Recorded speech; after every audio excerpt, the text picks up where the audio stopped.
Nous sommes de retour sur Direct Investisseur et nous accueillons Jean Amar, membre de la cellule Info d'Experts chez Bourse Direct. Bonjour Jean. Bonjour.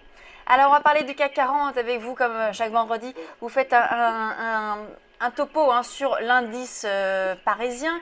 Actuellement, eh bien, on est stable, on est à 0,06%, à 5227 points.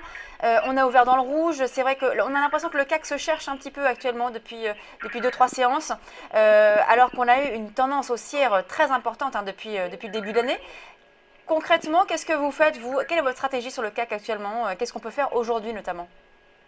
Vous savez, on s'adapte au marché, parce que, comme vous me l'avez dit à l'instant, le CAC alterne en quelque sorte ses phases d'accélération et ses phases de consolidation. Là, on est actuellement dans une phase de consolidation, donc on sait que on travaille entre 5190, 5200 euros, et 5270. Plus on se rapproche de 5190, 5200, et on peut tenter quelques prises de position. Et à l'inverse, quand on se rapproche de 5270, on vend plutôt avec un stop court, évidemment, parce qu'à un moment donné, soit il finit par, comme il l'a fait depuis le début de l'année, crever le plafond et puis créer de nouveaux tops annuels, et puis de poursuivre. Là, on se retrouve à peu près sous les supports de l'année 2007 environ, en grosso modo à quelques points près.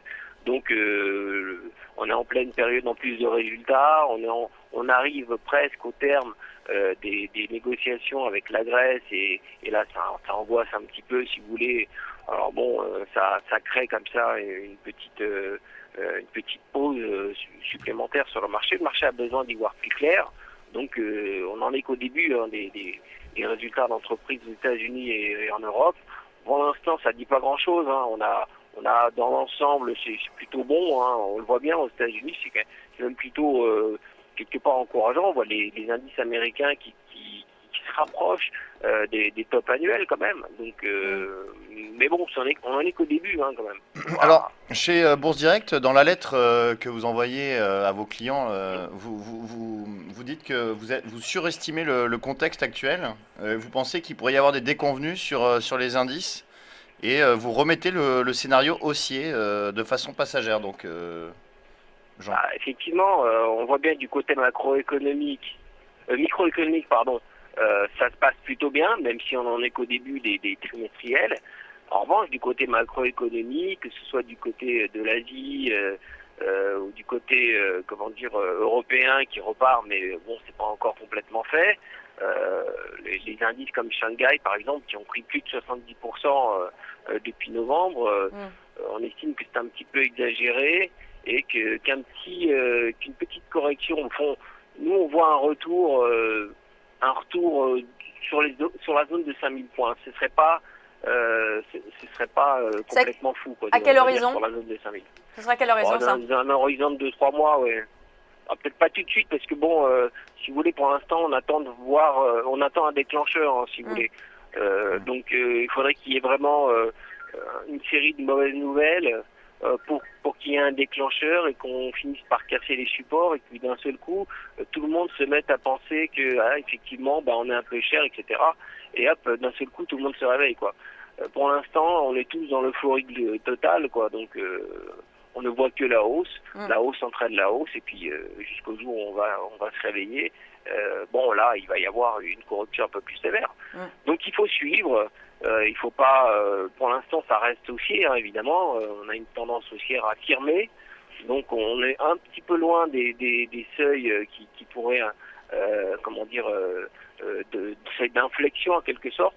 Moi, je placerais mon seuil d'inflexion sous les 5168. 5110 même, je dirais. La confirmation 5110, voilà. Là, faudra peut-être s'inquiéter.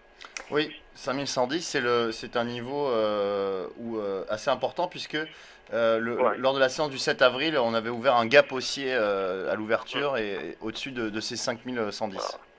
Voilà, je dirais donc on est au-dessus, on peut toujours conserver. Alors, il y a une valeur que vous aimez bien actuellement, c'est la valeur Nicox, une biotech, qui est en train de progresser là depuis quelques séances. Qu'est-ce qu'on peut faire concrètement sur biotech? Alors, sur Nicox, je rappelle quand même, c'est une biotech, c'est quand même très spéculatif. Ça peut prendre 10% et en perdre 10 le lendemain. Vous, qu'est-ce que vous allez jouer cette valeur actuellement? Bon, on suit hein, toutes les valeurs du secteur de la biotech. Cette valeur a connu de forts mouvements et de fortes déconvenues. On l'a quand même suivi sans en acheter. Là, ce matin, elle annonce anticiper une progression continue de son activité tout au long de cette année. Elle va enregistrer un chiffre d'affaires de 2,1 millions contre 0,9 millions l'année dernière, ce qui quand même nous paraît être un point très positif. Et cette perspective donc de voir son activité s'améliorer avec un cours qui s'est évidemment effondré, hein, puisqu'on est passé de 3 à 75 ou 4 euros en 2013. Récemment, on était autour d'un 80, un petit peu moins même. Là, elle commence à se reprendre. Bon, je dis pas que c'est une recovery, mais ça mérite au moins d'être suivi, de regarder de près, parce que bon c'est le thème, hein, c'est les biotech, on sait bien que ça reste un thème intéressant. Là, on a encore une biotech qui est introduite qui s'appelle Sensorion à suivre, donc ça cotera mardi. Il y a beaucoup d'introductions. Il y a beaucoup d'introductions et plutôt bien. Surtout sur les biotech. Il y a beaucoup d'introductions en effet dans les biotech. Oui, mais là concrètement sur le titre Nicox par exemple, là, on est sur on est à 1,979 euros en hausse. Est-ce qu'on peut entrer par exemple là maintenant sur Nicox pour viser quel objectif? Alors nous on est rentré de façon allégée, hein, parce que bon on n'a pas pondéré notre portefeuille autant que d'habitude, hein, on a pondéré moitié moins que ce qu'on fait habituellement.